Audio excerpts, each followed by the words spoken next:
Hi everyone, I want to talk today about how we can guarantee a dignified standard of living to every single person in this country if we change the priorities of our government.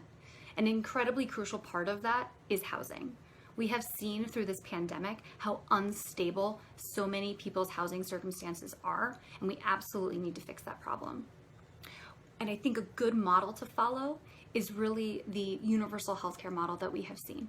Because over the past few years, the national conversation has pushed the American population to actually support Medicare for all, something that we weren't even talking about 5 years ago. And now it's consistently favored by a majority of people.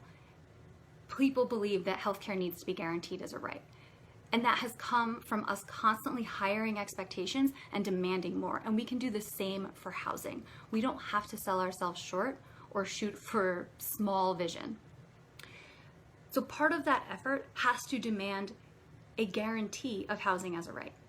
And I really believe, and I know that in the wealthiest country in the world, we can absolutely guarantee safe and affordable housing to every single person in this country.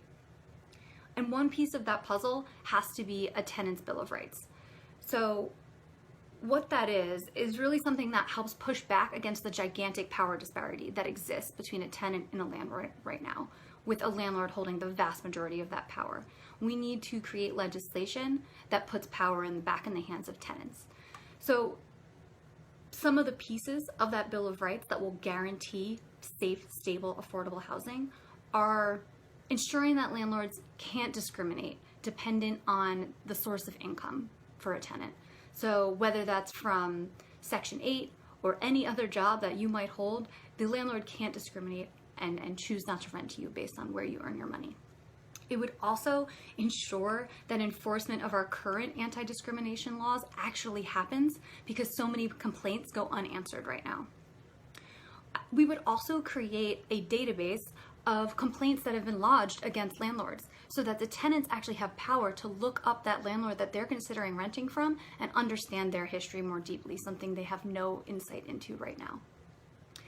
The Bill of Rights would also guarantee a good standard of living for tenants.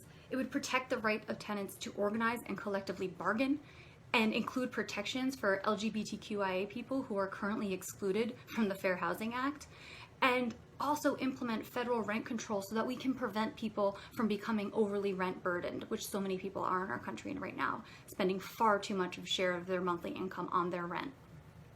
And finally, we'd guarantee housing stability for tenants. We could address vacancy control, we could guarantee legal counsel for tenants who are facing court proceedings, and prohibit evictions and refusals to renew without a just cause. So across the country, we have already seen pieces of this law become enacted in places like California and Oregon, but these are things that need to happen at a federal level and things that we can absolutely demand from our federal government to ensure that every single renter in this country is guaranteed housing protection.